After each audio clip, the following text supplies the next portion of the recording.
Ritti,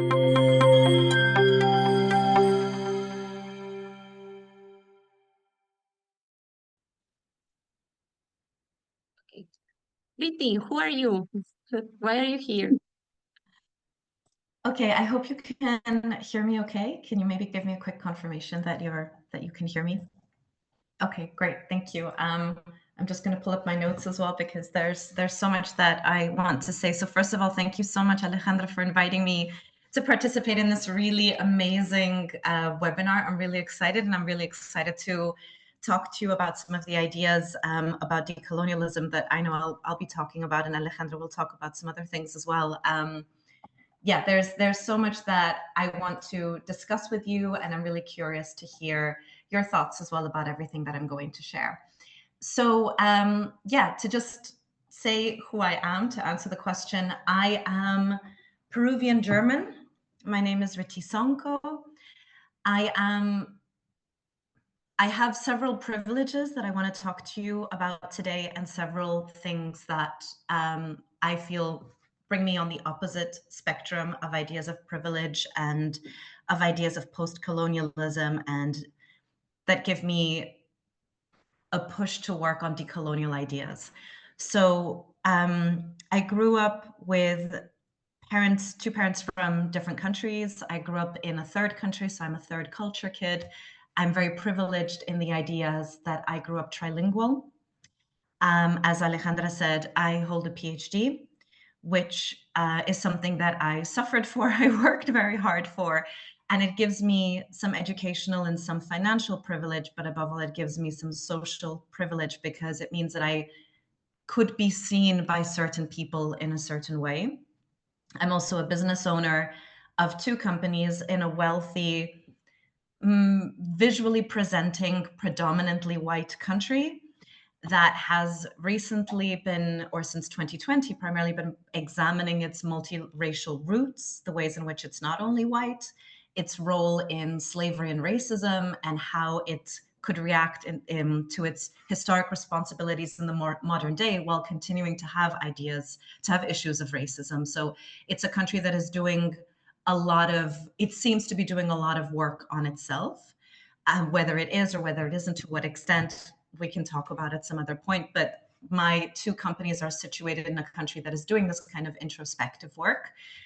The second company that I lead, the first company that I lead is a commercial circus and pole studio that offers classes to adults. So there is a financial privilege of the people who participate, who get to choose this as their leisure and as their sport. The company turns 11 years old this month, and I created it because I won an award in 2015 while I was studying anthropology during my bachelor's in Scotland. Then the second company I founded in July 2025 with two other friends. And the idea was, in founding the second company, to tackle ableism, or at least ideas of what the body should look like and should be like in order to participate in circus and pole classes, and examining exactly privilege in circus and pole classes. So we hope to offer kids and adults classes to people who have neurodivergence and deafness for free with the support of government or artistic or other funding. At the same time, I'm also, because of my mixed heritage, I present primarily as Latin or Latina, and I have experienced quite a lot of racism because of this in Germany. I have experienced racism firsthand that was directed at other people, that did lead to physical violence, that it wasn't directed at myself, but I witnessed it and unfortunately experienced that as well. So that is the position that I want to start with when I introduce myself. Great. And actually, that's you used one keyword, and that we're gonna develop a little, which is position. But I couldn't find, or I couldn't thought of like a better person to help me host this webinar than Ritti, for all of the experience that she shared and all of the the activities that she does and what she believes in too. So just for a brief reminder of what are we doing here today. Let me know if the slides are moving. Yes, I think so. So we wanted to provide you with a webinar within the course of ECOPRISE. I know most of you are part of the course, and that's why you are participating in this webinar. Some of you are not, because we decided to open the invite. For those that are not part of it, ECOPRISE is a European finance project that has developed a course on regenerative entrepreneurship following the permaculture framework and the eco-village design education. So they are frameworks rooted in the 4 dimensions of sustainability: environmental sustainability, cultural sustainability, economic sustainability, and social sustainability. And actually within the course, which is also divided in these 4 modules, there's a whole module of social and cultural sustainability, where we talk about critical thinking, system thinking, empowerment of marginalized groups, community engagement, and a lot of different skills and competences that are related to these topics. So what I'm gonna be doing here, we are not presenting the same learning contents that you have already access to, the ones that are following the course, but we just wanted to go a little bit deeper in specifically this concept of critical thinking, system thinking, with actual samples, real examples of how could this be applied to our conception of the world, to our relation to each other, to the natural, to the environment world, and all of these things. So for us, it's a key point to say that the critical thinking is not only a competence, it's not only an academic asset that you can have, but it's a perspective that you should have in your life, and it should include a decolonial perspective. If not, it's not really critical. And then especially when talking about ecological crises and ecological thought, this is very, very important. And actually, when Ritti was introducing herself, she said, this is my position. And this is a key thing that we want to start with, which is positionality. So it's very important in the new ideas, frameworks, reinterpretations also of entrepreneurship that we have. It's very important to recognize people's location and implication in the colonial divide, and we should cultivate this position knowledge and ground it in a specific personal, historical, cultural, geographic, socioeconomic, and political context. This means we all can be experts in something. You don't need to have a PhD. If you have it, of course, it helps depending on some context and some activities that you want to do. But and everyone can speak from their knowledge, from their context, from their living experiences, and this should be already more than enough to contribute to something. So we actually wanted to also start with these questions, and maybe Ritti, you can help me here if you want. You already answered quite of those in your introduction, but like, who are you in relation to this topic? For example, you were saying you lived in Germany, but your family is from somewhere else. So Yeah, would you like me to talk about the other questions, or that if one in particular? if you want to add something else, if not, we can move on, because we will have also time to discuss it later. Yes, I think what I would like to say is, when I was talking to Alejandra, we were talking about the preparations of this webinar. I think the primary thought behind inviting me to participate was because I've been doing, in my circus work and my performance work, more decolonial artistic work. But at the same time, there's also an important privilege that I hold, that I recognize, and that I become increasingly aware of as time goes by as well. And I think that it's very important to not place yourself on either end of the spectrum, but that it can be fluid, that you can move along. You can have immense privilege in some situations and not have any privilege in other situations. So it's two things can be true at the same time. So when I think about the response, there's a lot of responsibilities that I hold in leading 2 companies that students rely on, that are self-employed and employees rely on as well.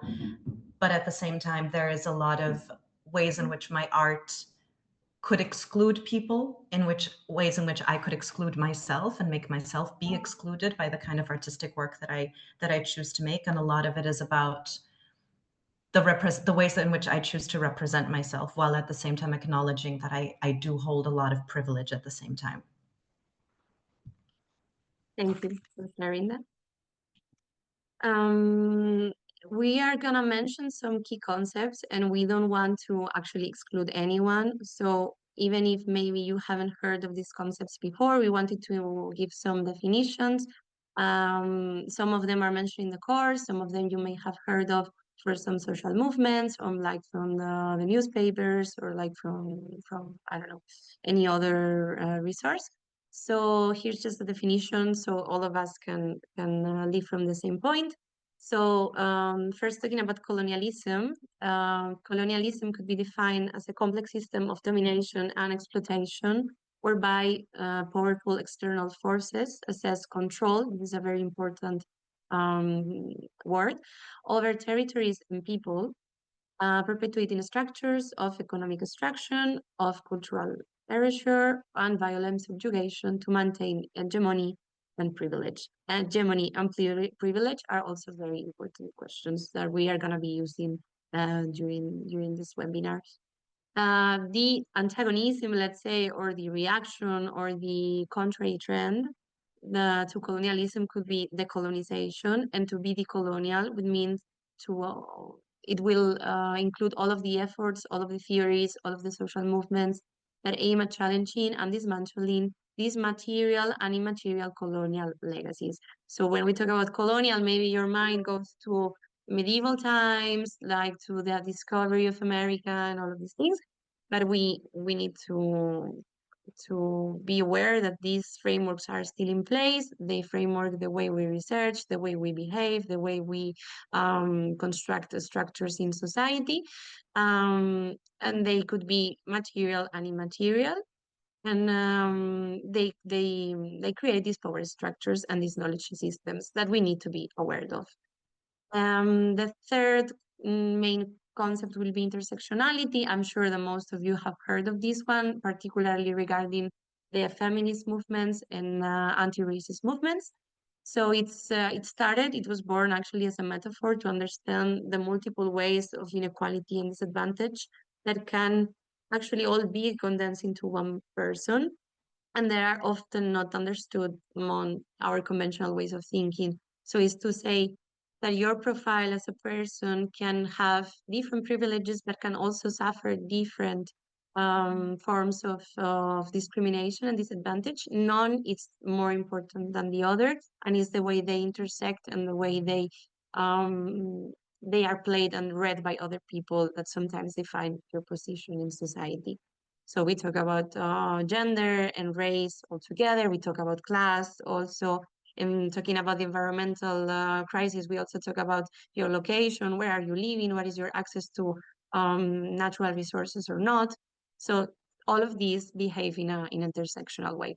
And the last one that I'm not gonna post too much on this one because it's the last part of the session is degrowth. So some people understand degrowth as a movement, as a social movement. Some people understand it as a academic position theory, some others more as a principle to follow. But in summary, it's a critical to colonial, to imperial, to patriarchal, classist, and ecologically destructive growth-based capital systems that seeks to build radical different alternatives in which life of all living beings can be achieved. So moving away from this anthropological center of the human being is the most important part in the systems. This is just for all of us to move in the same direction. And actually now, just a quick thought on power and rank, because I told you power, it's a very common word that we are going to be using. Power and rank are also discussed in the eco-village design education courses, and you will see if you read about it and if you have followed also the course that inherently power is not bad or not, but it's also how much are we aware of the power that we hold, why do we hold this power, and power could be also a contribution to the process of evolution, could be the ability to create, to sustain, to change, to influence people, to consciously act. But of course, we have two types of power. So we have the repressive power, so the domination of life, and the creative power. And power can come from a lot of sources. So it could come from position, the position that you hold in a system or in relation to other. can come from information. If you know something that others don't know, it may give you more power.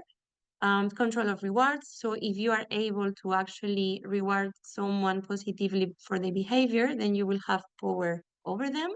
Coercion, so it's actually the opposite. If you have the power to punish someone for the way they behave, they act, they believe, then you are also holding power.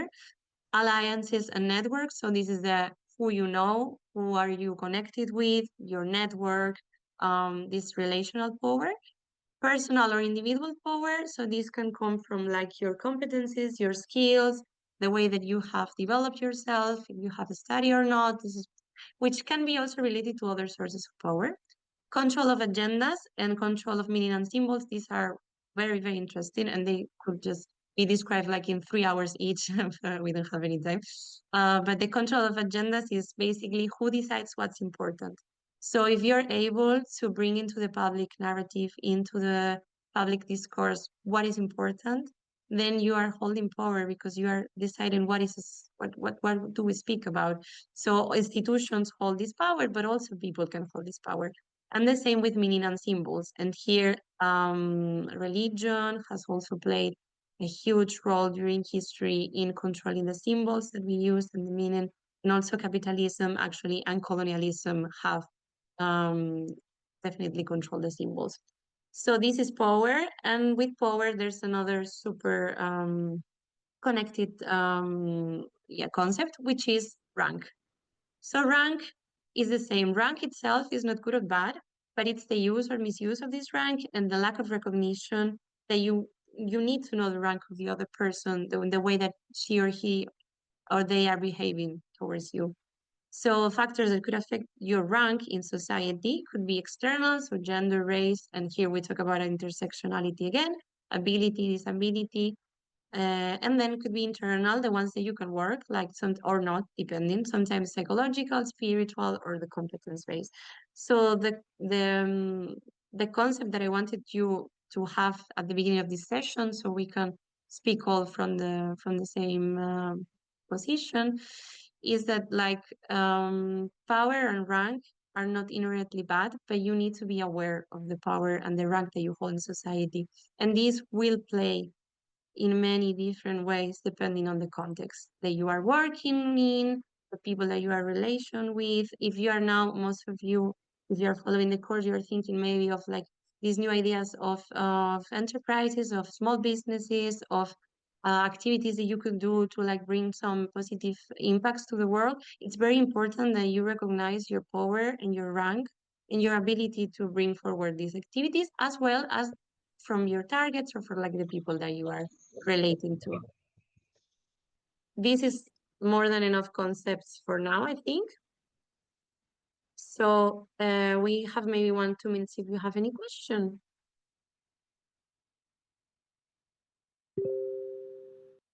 And if not, what I can suggest now, we have prepared these questions for you. This is more like a self-reflection activity. So if you want in 5 minutes, you can take a break and think of these questions and what would be your answers to guide you through all of what we're gonna do during this session. So you don't need to share the answers with us. It's just for you to have 5 minutes to think for yourself.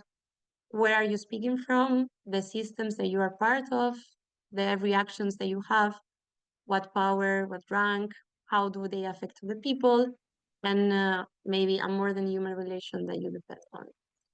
So we have 5 minutes for this, and if you want, I can put some music in the back so you can just think about it.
Okay, I see that some questions, some answers actually were arriving at the chat. Very interesting answers.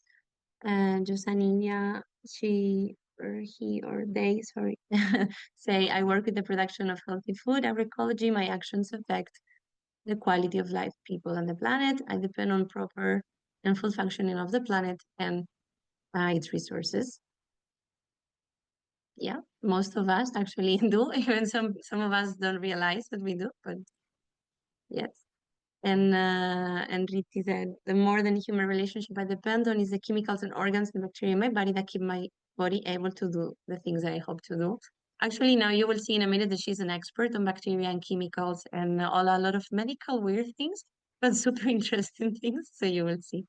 But for example, if I will have to answer this one, I will thought about my cat honestly, and it's also dependence in emotional support, in feeling company. A lot of people also like they only understand friendship from the human perspective, no? And having an animal close can also enrich your life in so many ways. So yeah. And the books and plants I keep missing. Yeah. Okay. Hope this activity was nice for you to self-reflect a little. I will go back to the presentation now. 1 second, because I want you to see fully the slides, because some of you were saying before that they were too small. Let's see. Are they still too small? Do you see them full screen? Ritti, give me a hand maybe here. Do you see the screen full screen? Yes? Okay, great. Perfect. Yeah, because sometimes I don't see you with these Zoom settings. So let's move on to the actual content of the webinar. So we said decolonization, and in particular, we want to actually enjoy the experience of Ritti in these two worlds. So we will start with some questions and she will answer and give us some insights, some ideas, and some food for thought. So the first question that I thought about asking her when planning this webinar was, how do you incorporate the decolonial perspective in your practice, both as a medical anthropologist and as a performer? And if these two disciplines, which to me as an external, they look completely different, if they have some interaction or they have something to do with the other. Thank you. I think I'm still discovering the interactions, so I'll probably brainstorm while I speak, because I really think that they must interact way more than. I think that things are way more messy and complicated than we think, and I think that that's quite delicious if we don't try to keep things in different little boxes and categories. So I'll start by talking a little bit about the decolonial perspective of anthropology. So I don't know how many of you are familiar with anthropology, and I apologize if I'm repeating things that you already know, but just so that we're all on the same knowledge basis and starting from the same point.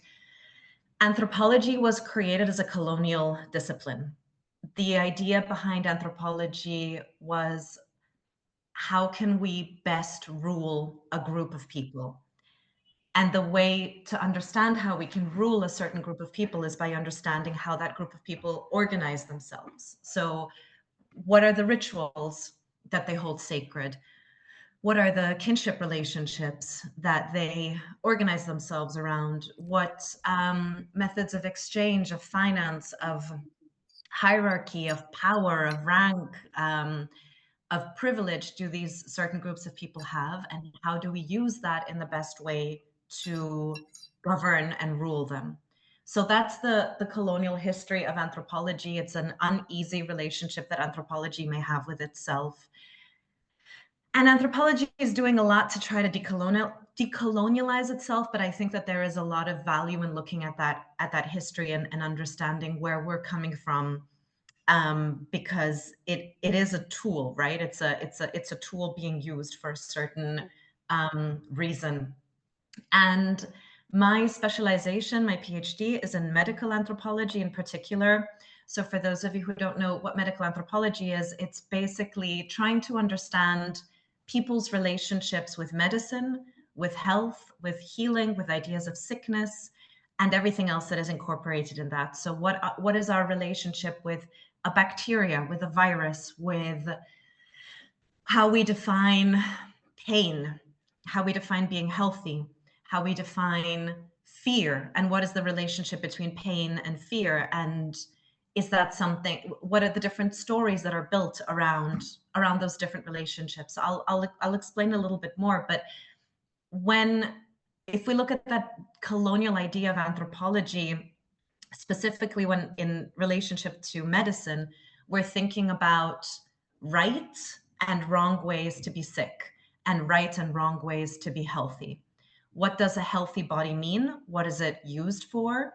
And who says what a healthy body is, right? So obviously we have a lot of dominant Western ideas of what is health and what is healing. And yes, that is also informed around ideas, medical anthropological ideas of making a body productive. Because if your body is sick, then probably the state will have to pay for you. And probably you won't be able to be a productive member of society, and you won't be able to contribute to society and to capitalist governments in the way that that capitalist government or that society may want. This is like obviously very, very generalized, right? But just to give us this kind of foundation of this is what we're talking about when we think about different ideas of health and healing. When we think about different ideas of health and healing, we also need to think that it's not just about colonial ideas, but it's also extremely gendered. So we know that our research in medicine concerning women's health is extremely lacking. Yeah, I think, was it this year or last year that there was the first brain scan of a woman when she was pregnant? So I think it was last year. So 2025 was the very first time that we scanned a woman's brain during pregnancy to understand how women's brains are being affected by pregnancy, how they change during pregnancy. There are so many books that explore how technology and medicine are using white male bodies as the example, the ideal of a certain healthy body. And we know, of course, that there are many different genders that react in many different ways to and have many different definitions of health and healing. Some really interesting points in anthropology are, for example, there's in some parts of Latin America, there is the concept of susto, which translates to fear. And the idea is that you could see something that scares you into a kind of paralysis. And the way to heal this physical paralysis that you have is not to go to a Western doctor and take the antibiotics, but it's to go to maybe a more traditional doctor and try to find out the origin of the susto in particular. So you're not healing the body, you're trying to heal the experience that happened in a very cultural setting that some Western medicines may not understand. So medical anthropology is trying to go beyond these Western biomedical definitions of health and healing to explore more ways in which we could be healing each other and understanding different ways of what it means to be healthy. So I'll talk in a little bit about my own research, which is about Lyme disease. So Lyme disease is a bacterial illness that is spread by a tick bite. You can find those ticks across Europe and Northern Africa. You can find them as well in the United States. Probably if you go hiking or you go camping, you may experience them more often. I did my research in Scotland, which has some of the highest incidences of ticks that are carrying the bacteria. The bacteria is called Borrelia burgdorferi. So when the tick bites you and is attached to you for a certain amount of time, the bacteria will enter your blood. What you then, oh, my cat is making an appearance. This is Medea. The non-human part of it. Yeah. This is one of the more than human relationships that I'm depending on. And my dog is also in the room listening intently, so you might hear from my dog as well. So what you would need to do is go to a doctor to take antibiotics to flush the bacteria out of your body. If you do this within a correct time frame, then the bacteria will flush successfully out of your body and you can continue your life in a beautiful way. I use the word correct time frame very much on purpose because this is an incredibly contested time frame. Some people will say you know, any time between 1 week and 2 weeks is totally fine. And also some doctors will recommend the antibiotics for 7 days, some for 21 days, some for anything in between. So when we come to these like very strict biomedical ideas of this is what's right and this is what's wrong, this is where anthropology comes and shakes the tree a little bit to say, what do you mean by correct? And how do we know that's correct? And does everybody agree? And what happens, especially when people don't agree? So anthropology, at least the way that I like to think of it, is not so much about, we know that there's no absolute truth, but it's more about like shaking the tree and allowing the complications of an argument to enter the argument so that we can really look at all the different nuances. So my work in Lyme disease is on chronic Lyme disease, which is an illness that officially does not exist. But there are lots of people in Scotland and across Europe, but I will speak just about Scotland because that's where I did my field work. And there are a lot of people in Scotland who believe that they are living with chronic Lyme disease. So they believe that they took the antibiotics too late for the bacteria to be flushed out, or didn't take the antibiotics at all because they were misdiagnosed by doctors. And so they believe that they are still living with the bacteria. They feel abandoned by the biomedical community, and they are creating their own medical system, which is called the Lyme literate system. So the doctors who are literate in Lyme disease, and they decide which doctors they give power to and which doctors they take power away from. So when I say they take power away from doctors, that's they have forums, and you know, they meet and they have big relationships of kinship where they trust one another, and they'll say that doctor is good, that doctor is not good. And that act already is an act of taking power away from one doctor and giving it to another doctor. Because of course, if you say that doctor is good and that doctor is Lyme literate, that's the doctor you're giving your time, your money, your trust, your body, everything to, right? So we have this construction of an alternate healthcare system called Lyme literacy, where doctors and herbalists are approached by these people living with chronic Lyme disease. And it's a whole, how can I say, I don't want to use the word capitalist, but it's a whole financial healthcare system that is happening out with of and parallel to biomedicine, right? Because the doctors will say chronic Lyme disease doesn't exist. The people who fall into that loophole and say, well, I disagree, I believe it exists, what happens to them? And those are the people that medical anthropology can follow, and those are the people that I followed. What I want to say about the ideas of health and healing is that the people who are living with long-term antibiotics, they're in this limbo, they're in this liminal space where they are neither healthy nor ill. They'll have flare-ups, they'll have healthy moments, but what quite a few of them are doing is they're learning to live better with the bacteria. So they're continuing their more than human relationship. They live in a continued entanglement with the bacteria. So the idea, I'm going to say this in like very simplistic terms. If you've given up on the idea that the bacteria will never leave your body because you've been taking antibiotics for 10, 12 years, and you feel that you're not getting better, you get to that point where you think, okay, how can I live better with this bacteria? And that is my decided, defined state of health. So I don't know. I've said a lot, right? Yeah, no, but it's super interesting. I don't know if someone has any question. Maybe we can open small window now for questions, because I know it could be maybe a new topic to some of us. So you can just raise your hand or like write in the chat.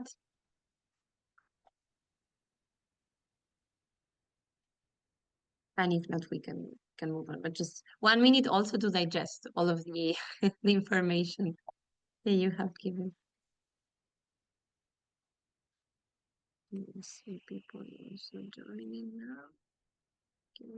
Somebody put a book recommendation all in her head, The Truth and Lies About Early Medicine. I also want to raise, where's the camera? Unwell Women is also really good about this concept of hysterical women and women who are constantly suffering from illnesses that just don't seem to exist. So it's a deep examination into that. I mean, there's so many books. Great recommendation. And actually, you will see by the end of the presentation, we have some slides with additional resources. We can also add some of them. There's one question, but do the disease exist or not? Do they have the bacteria in their body or not? Lara asks for the Lyme disease. This is the $1 million question. So this is the one that doctors will argue about because, yeah, sorry. This is like the most typical anthropological answers, yes and no.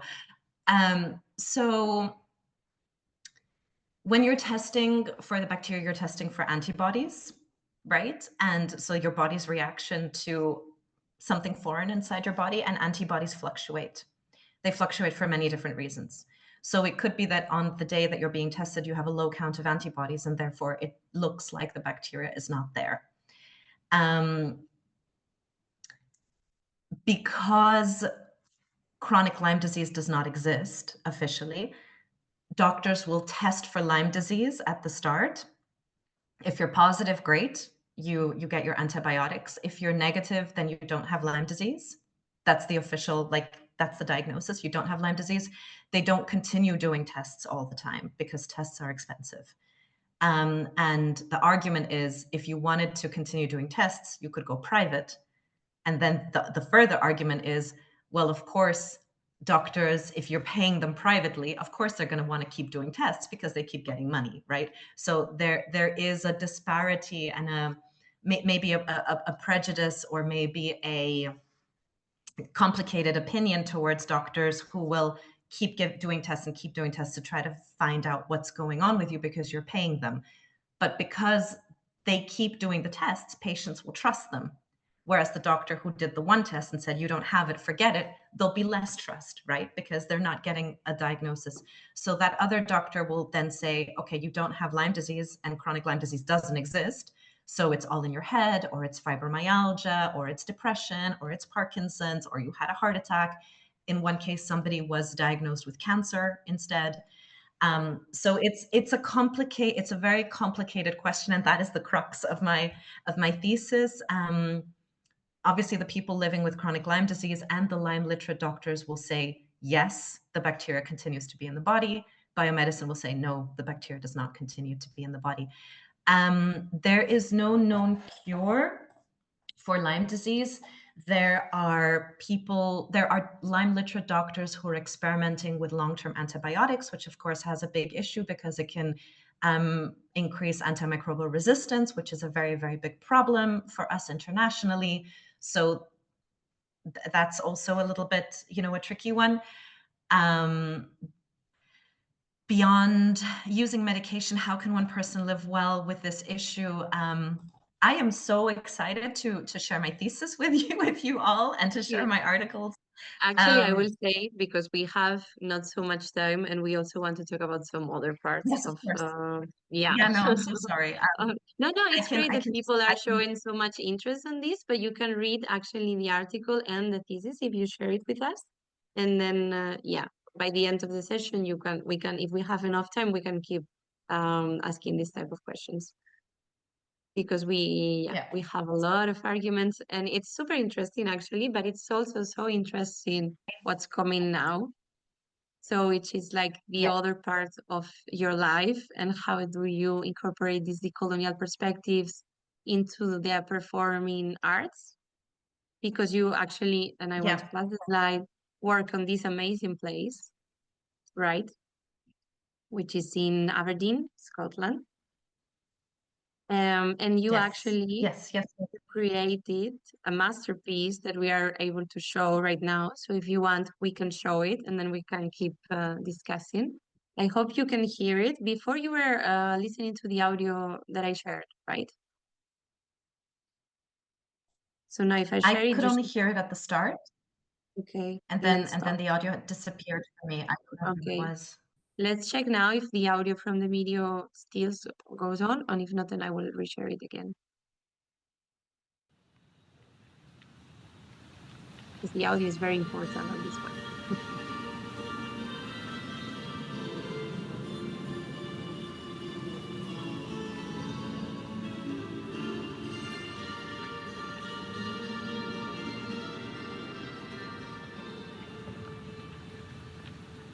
Here's a brief summary of what actions are contained in my executive orders. The Secretary of Homeland Security, working with myself and my staff, will begin immediate construction of a border wall.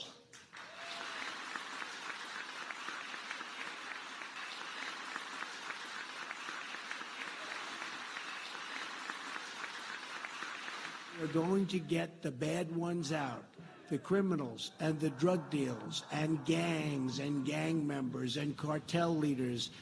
The day is over when they can stay in our country and wreak havoc.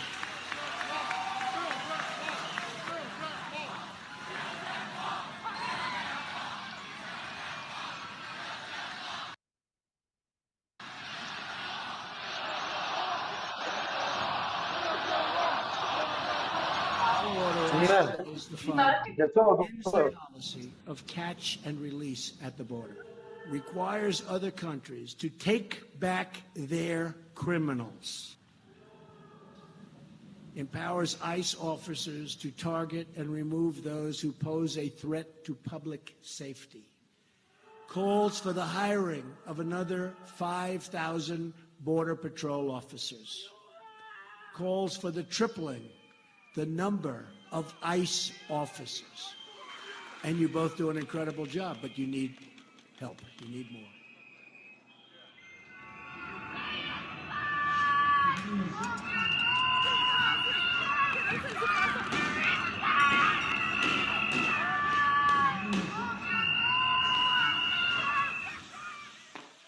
Creates an Office of Homeland Security dedicated to supporting the victims of illegal immigrant crime. To all of those hurting out there, we hear you, we see you, we hear you, we see you, we hear you, we see you, and you will never, ever be ignored again. And you will never, ever be ignored again. And you will never, ever be ignored again. Ever be ignored again. Ever be ignored again.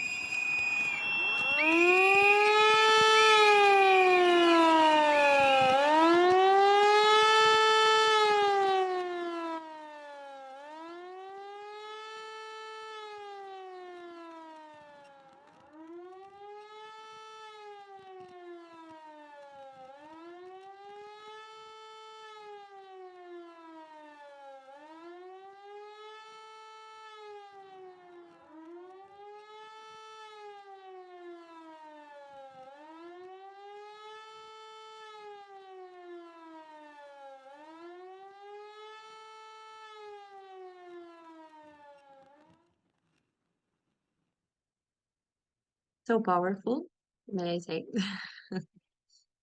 I hope you were able to watch it and hear it well.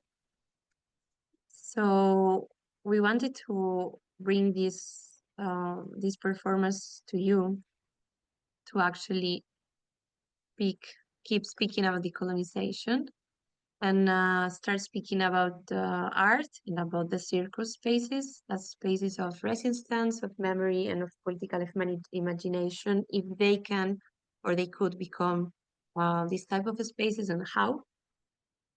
So we will guide the discussion now. I'm sorry if it's a little like break from the academic part of it, but everything comes together at the end in this system thinking and critical thinking perspectives.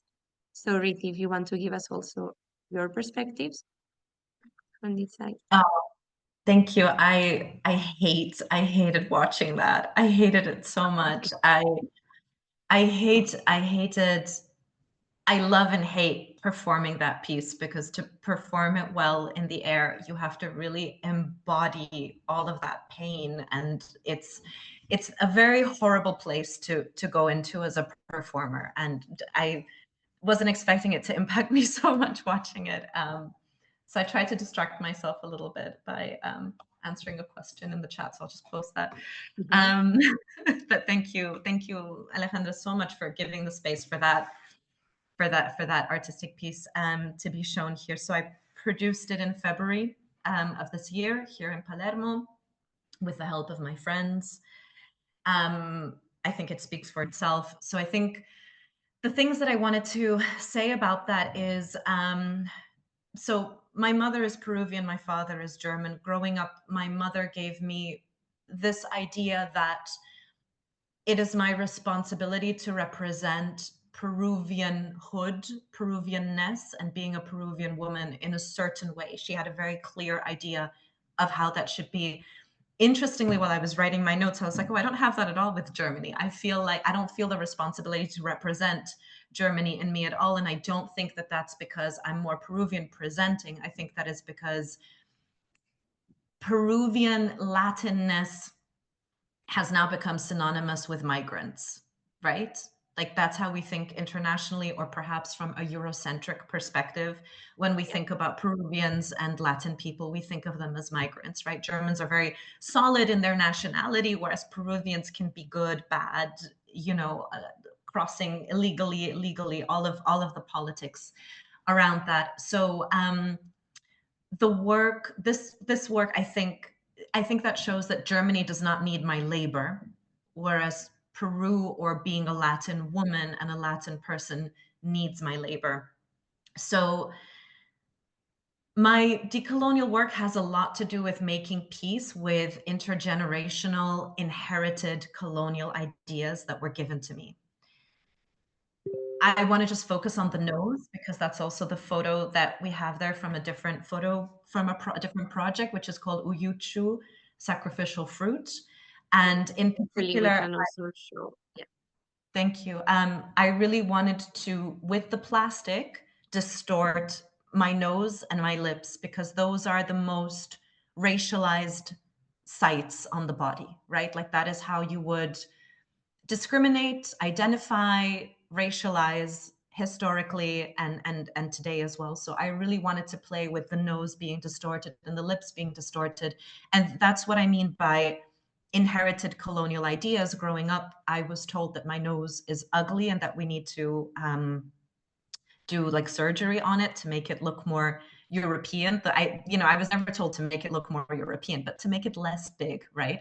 And in creating this photo series, but the Red Indian climbs the Trump wall, it has a lot to do with stepping away from these inherited ideas onto my body and reclaiming my body for myself. So making peace with myself and the ideas that I've inherited, from colonial ideas that are still very much alive today in a world where we fetishize perhaps certain bodies, and we think that other bodies are beautiful. So getting away from all of that so that I can create my own art and create my own kind of response. And I think that has a lot to do with getting older, but also becoming more aware. We've got, since Black Lives Matter, at least we've got such a beautiful increase in this discourse of what it means to be a person of color and colonial ideas that we've inherited. So trying to get more towards yourself so that my work can get sharper.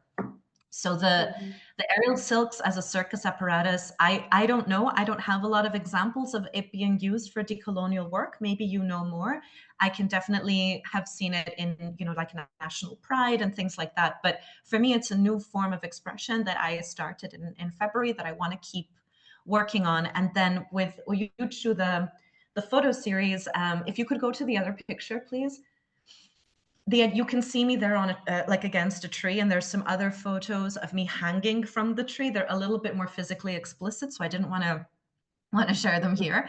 But the idea is that it's the idea of our bodies as fruit and we haven't erupted yet. So if we're thinking of ourselves as a fruit or as a butterfly in creation, right?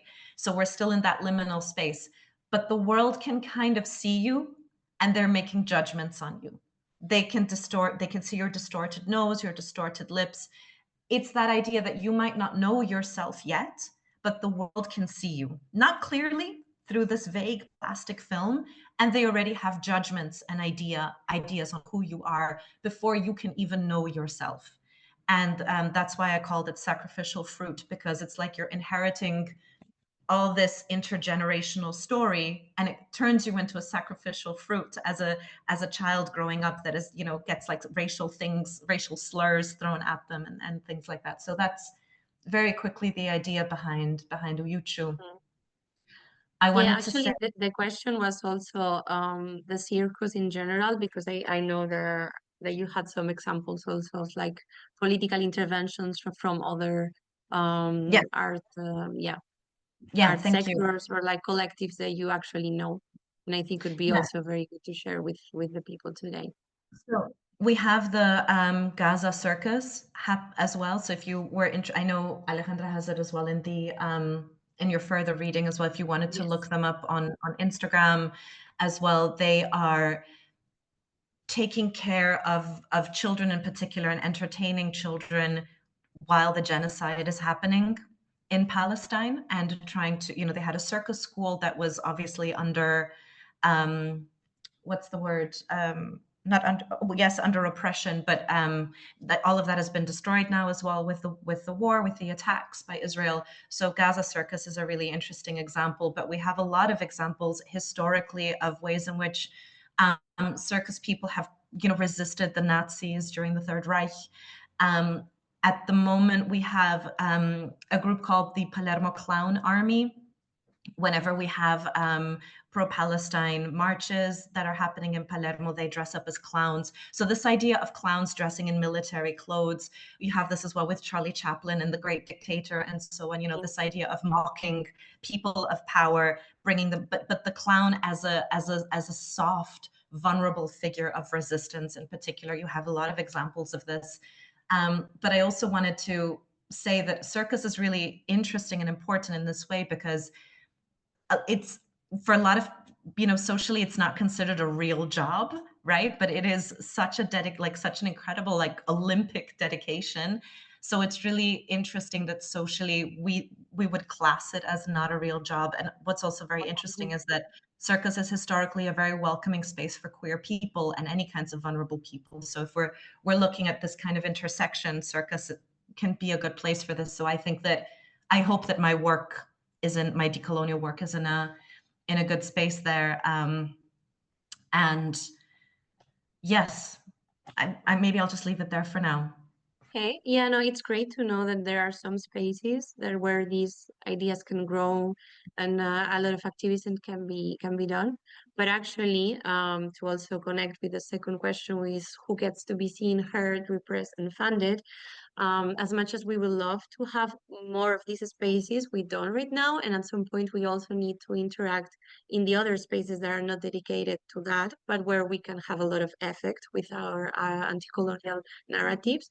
And actually, you wanted to share with us today the work of one artist, that I have the pictures here, to also reflect on this question. So on the mainstream industry of arts or performances, even things that can be quite political, sometimes can be hard to get past, right, in different settings. So yeah, if you want to also tell us a little bit, because you know more about him than I do. So.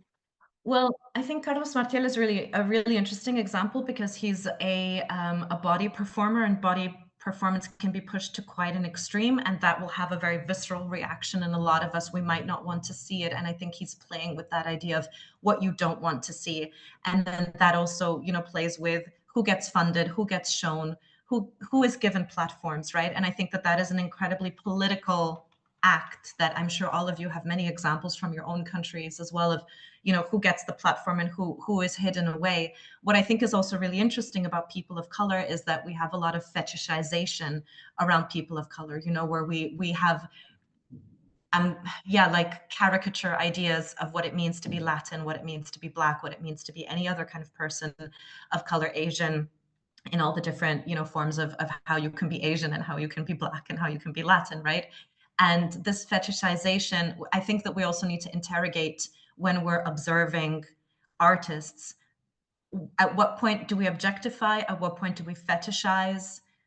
Like interrogate ourselves, but also interrogate how they might be provoking that. Because Carlos Martial works naked. I work naked in my plastic as well. And there's a lot to be said around the politics of different kinds of bodies, and that the gaze with which we look at can often be a provocation, and a very important provocation as well. So yeah, Carlos Martial works a lot around ideas of slavery, post-colonialism, well, not so much decolonization, but very much like colonization and post-colonization. the ways in which he still feels it very much in the body. So his work is incredible, and I really urge you all to check out his website. Some of it is a bit harsh, but it's quite a lot of it is very beautiful. Yeah, we also added some of the links to his work for in the last slides, so you can check it out autonomously. Okay, I think you shared a lot of your life experience, which was great. Maybe we had thought about a break, but we have 20 minutes if we want to finish on time. And maybe what we can do, if all of you agree with this, is like if you need to grab a coffee, if you need to go to the restroom, if you need to digest a little, you can take a break by yourself, but we will continue speaking. And Ritti, yeah, you can relax, drink some water, and I will take a little bit more care of this part. But if you also have any question, we will have some minutes at the end. So we can just move on and provide you with all of the resources and content that we wanted to link to the session today. And of course, we could talk about this for hours, but we will have more opportunities to do so. So now we are moving to a little different discipline, let's say, which is degrowth. I know maybe think that some of you have heard this word before. Um, sometimes not even people that are part of the degrowth community, as I am, I've been being part these past 2 years. Sometimes we don't even define ourselves like what it is. Is it a social movement? Is it an academic discipline? Is it like a political alternative that we are proposing? It could be all, it could be none. But what it is for sure is a critique to the actual global capitalist system, which pursues growth at all costs. And with growth, we don't mean maybe from a spiritual perspective of internal growth, or we mean growth as well-being for all.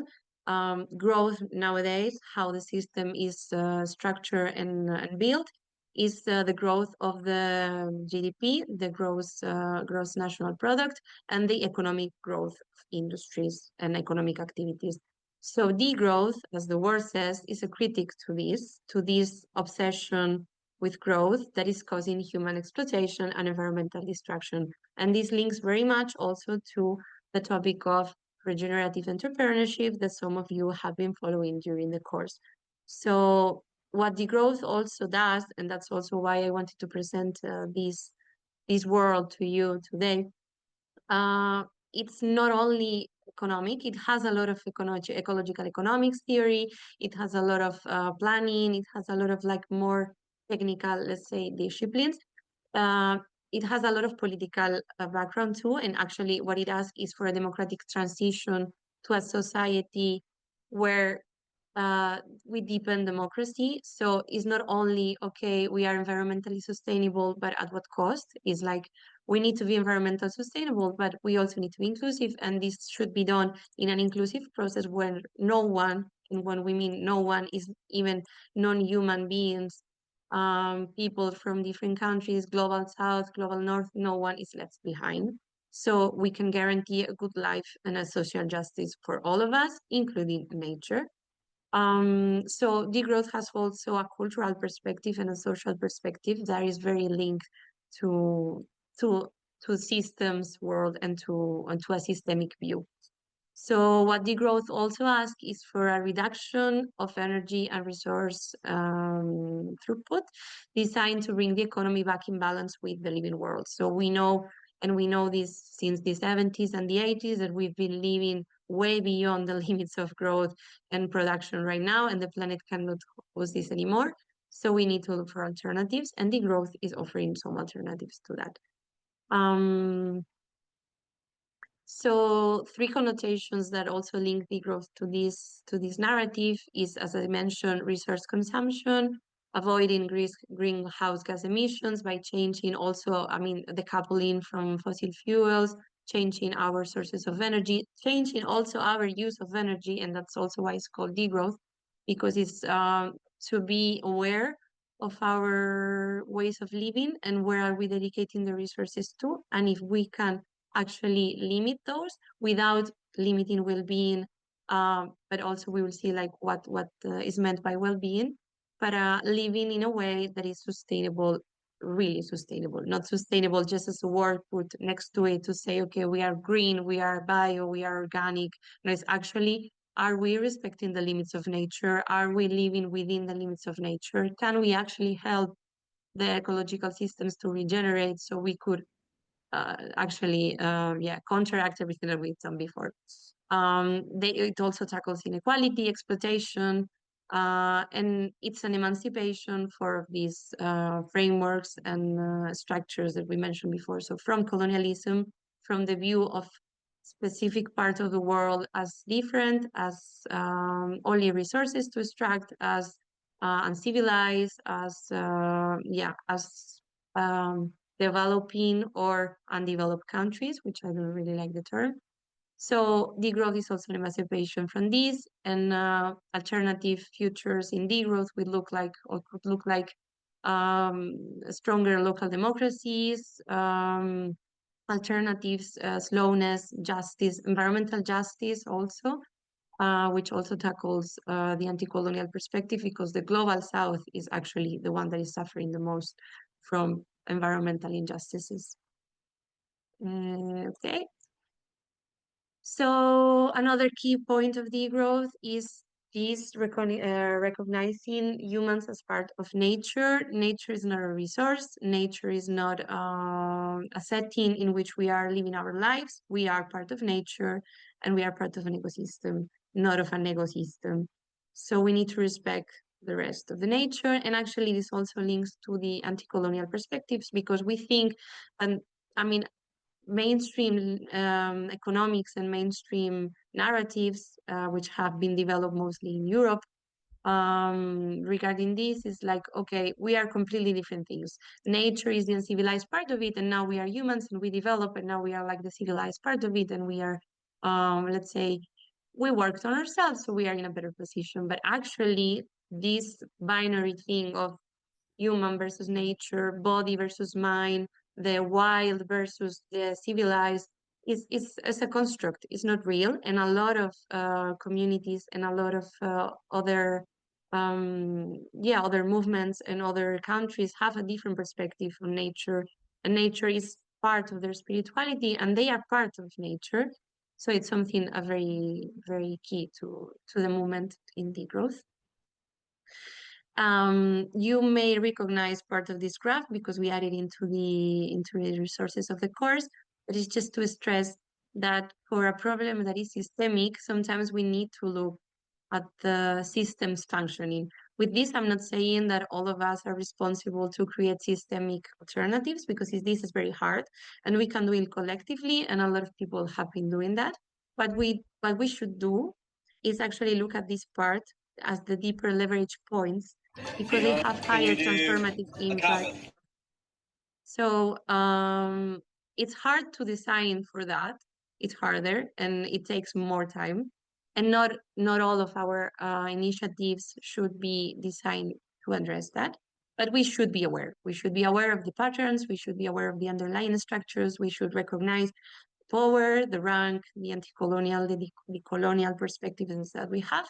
And within these mental models, then we can start constructing actual initiatives that are truly regenerative in terms of ecology, but also in terms of human livelihoods. So that's what I was saying. We need to start addressing the root causes, not just the symptoms. So to address the ecological crisis, the inequality crisis, the well-being crisis, the democracy crisis, we have a lot of crises right now, and it can be overwhelming for a lot of us. We could have some initiatives aimed at increasing biodiversity, but we need to look actually what are the roots? Why are we losing biodiversity if we want to not only just do something ourselves, but act collectively?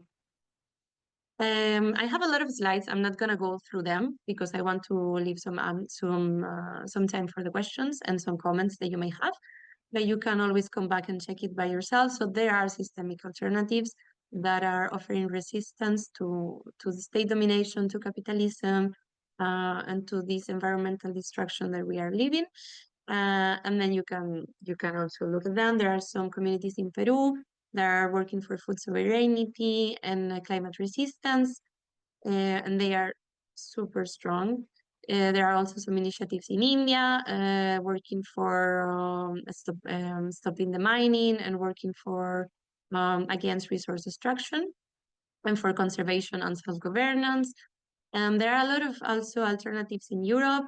So we have also work around factory in Thessaloniki. We have time banking in Greece. We have some social centers in Lisbon and in Luxembourg, alternative currencies. So with this session, and I think we can conclude here and open the space for debate, questions, comments, whatever. We just wanted to take two questions to reflect and some maybe underlying messages that we thought. So in the terms of the colonization of the artistic practices of the art or the artistic sphere, is like, have you ever thought if you know any artist in your home country, your location, where do you live, where you are based, that has been undervalued or discriminated because of post-colonial ideas or narratives? And also regarding degrowth, if you can imagine how could you contribute to these degrowth alternatives in your everyday life, also with the projects that you are working on, or like with your specific jobs or hobbies or competencies. So we just wanted to give some questions for you to take from this webinar to think. If you want to answer them, we can also, and if not, we can also open the space for some questions that that relate to the previous contents. So I hope it was clear and I wasn't speaking too fast. Okay, thanks. So this is the time now if you want to make any comment. Thank you, Gaia.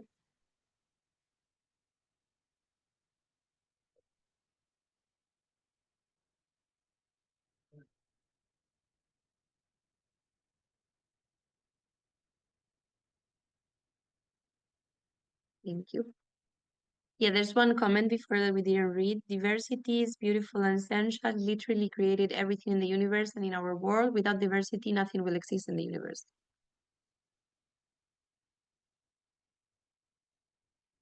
And we humans sometimes are not clever enough to see it.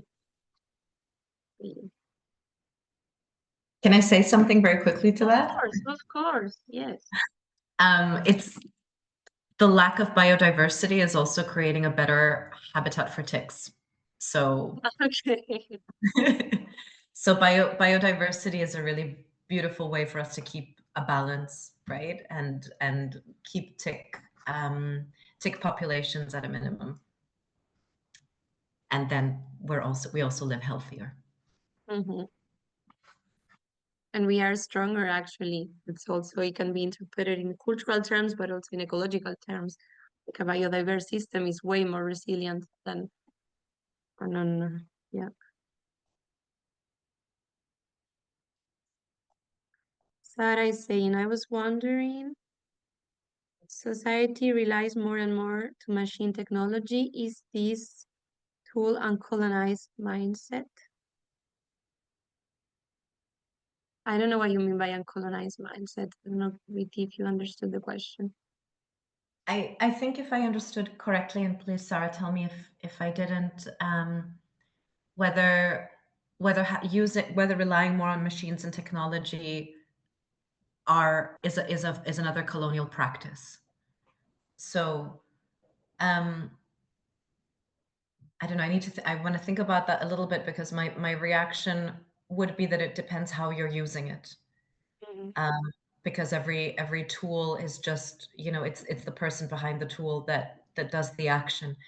And I think that I would look at the ways in which it's creating privileges and creating systems of class. So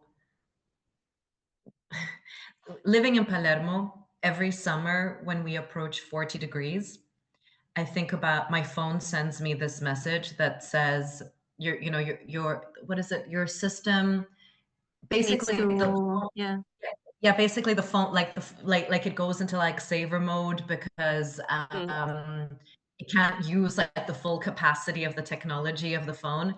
And I think about climate change and what that means for the countries that are going to experience the most heat, what happens when our phones break, and what happens then if our communication goes down. And that is, so I hope that answers your question, or that gives you like a prompt for, a thought prompt, because if we're thinking about different systems of technology, can we create ways in which internet and communication can be assured despite climate change? Because what happens when people are in a climate change crisis, but can't communicate with one another and can't organize and can't help each other and can't, save each other, save each other's lives? Then we're creating a really incredible disparity, because now the internet, having access to the internet, is a form of classism, right? Like, that is one of the first things that happens when one country goes into war with another country. As we see in Iran as well, there is a total internet blackout. So I think, yes, it can be used as a tool of colonization, 100%, but I think it really depends who's doing the using, because we also have a lot of resistance coming out of Gaza, where people have used their phones to say, this is actually what's happening. So yes. Yeah, I may want to add to that, and then Gaia, we will take your comment. I think also it's a tool, but it's not a neutral tool. It has been built by someone, and that someone had some power, and that someone had some knowledge, and that someone had some values that were actually useful for this technology. So, for example, now that we are talking about artificial intelligence, and we see, okay, it's great, and then it will give me the right answer. It's not neutral. It's not like someone program it. So that's also why critical thinking is so important. You need to always understand this is an answer, may not be the answer, and it is the answer from someone that has a set of values. They may have, or they are defending something. So it's not the answer also to climate change. Like, there's also some trends and some disciplines that are like, okay, we are going to automatize everything, and if we bring just more and more technology, for example, to agricultural production, then it will be great. It could work, but it will give us another scenario with a lot of other problems, because also technology needs to be maintained, and technology, it needs to be cooled down also. So with the data centers in the United States, we are also seeing that a lot of people are not accessing water, because this water is used to the data centers to cool off the servers. So I don't think we should like demonize technology, but we should be aware of who is behind the technologies that we are using, and also what resources are used to maintain these technologies. Raya? Yeah, I agree with what you said. And in the end, like, this kind of like technology that we use is always kind of like, if we think of the future as like a technological future, it's always a way of like growing, always thought in like a growth, let's say, framework. But yeah, I just wanted to comment on something regarding the first question. So I cannot think exactly of any artist specifically, but I wanted to just say that, like, in the past, as I can remember, I was more in a way fascinated by contemporary art, because I don't know, I guess I gave it a little less thought, and maybe I just like the visual part of it and also the message sometimes. But I don't know if it's something that happened, like, maybe you can tell me about this, Ritti, if it's a trend in contemporary art. Now, most of the times, I feel like it's, I don't know, I think a lot about what materials did you use to make this? Was the production of this artwork more impactful? Like, are you basically impacting what you're trying to, let's say, denounce with this artwork? So I don't know, I often find myself being like, okay, I don't know if this makes a lot of sense when I look at contemporary art. But looking, for example, at the exhibition, like we just saw before in the video, I actually really liked it. Like, I think it was really empowering and powerful. So thank you very much for making me believe in contemporary art still. Partially, let's say. Also, the fact that I live in Venice, as you probably know, Venice, the Biennale just started like 2 days ago. So the city was all full with super rich people. So very controversial, display of contemporary art. So I don't know. I just felt like making this comment. Thank you very much. Ritti, if you want to share some light about the environmental sustainability of contemporary art, which is huge. This, oh Yeah. my God, it's a huge topic, and I feel like a fraud because I don't know if I can represent contemporary artists. I'm just a circus person who is interested in doing physical body performances. What I'll say is the Uyuchu photo series is with plastic, and I had to use so much plastic, and it's terrible because we didn't throw away any of it. I kept all of it because that would be terrible. The whole point of using all that plastic for me represents colonization. It represents fetishization, objectification. I have a film coming out called Harvest, which is all about bodies being wrapped in plastic in this colonial practice of taking an artifact away from its original territory and taking it to a museum. And in this video, the artifacts are people, and the idea is that they have to be kept wrapped in plastic the whole time. And I've kept all of the plastic, and it's all like overflowing and falling out of the cupboards because I cannot justify making this kind of art and then throwing the plastic away, especially when different countries have questionable ways of recycling. So I would rather keep it in my house and then think about how I can use it to recycle it. So you might see it in some other artworks in the future as well, like taking it out and using it. So that's one thing that I do want to say about YouTube and sustainability in contemporary art, because yes, completely agree. But sometimes I may also say, if you want to pass a message, like also individual actions are not so powerful as collective ones or like as the big industries are. So the impact that you using a lot of plastic for one shoot that actually wants to talk about the use of plastic or like how are we becoming apart from nature, but we are part of nature. It could be way more impactful actually that the environmental impact that that piece of plastic can have. So this is something also that Degrowth looks at in saying we need to be individually aware of our choices, but we need to be collectively aware that maybe I took 3 flights in the last year and I could have taken a train maybe in one. Yes, but there are industries that are producing elsewhere and sending a lot of products abroad with a lot of emissions that are not asking themselves these questions. So we need to be aware of that, but we also need to problematize systemic structures and industries in that. So also the art industry is not only what small performer can do for one piece of art, it's how everything's based and structured.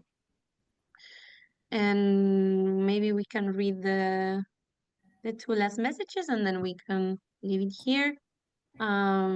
They are suggesting to look at the work of Angelo Milano, which works one technology and philosophy, the political side, like art or religion. Totalitarianism has always used human creativity, but artists and philosophers have also disrupted the system. This is also one of the key points that I wanted to bring Ritti today, actually, to see how art can disrupt systems. Maybe even the super rich can become subversive in a positive way. Open question, I'm not sure that I would bet on it, but it has happened historically, and in every revolution there is that kind of profile, so we should be cautious and aware, for sure.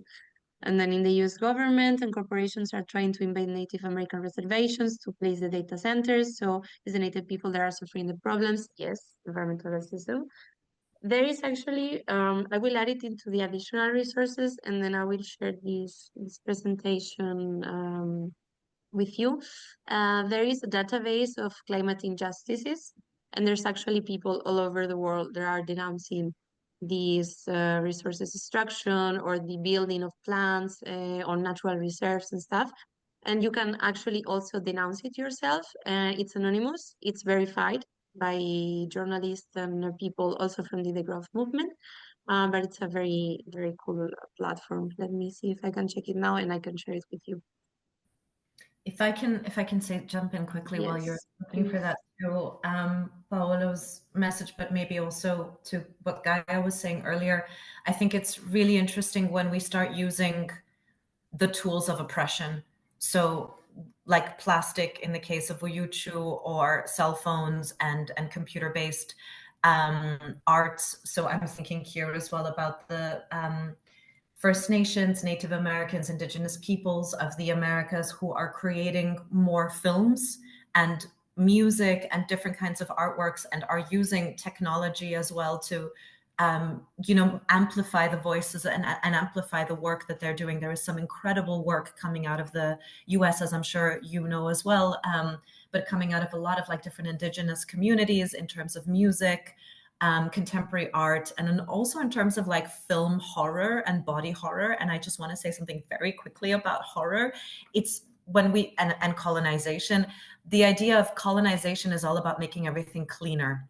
And it's interesting that we have a lot of Indigenous people, writers, as well as filmmakers, thinking about horror, thinking about blood, filth, dirt.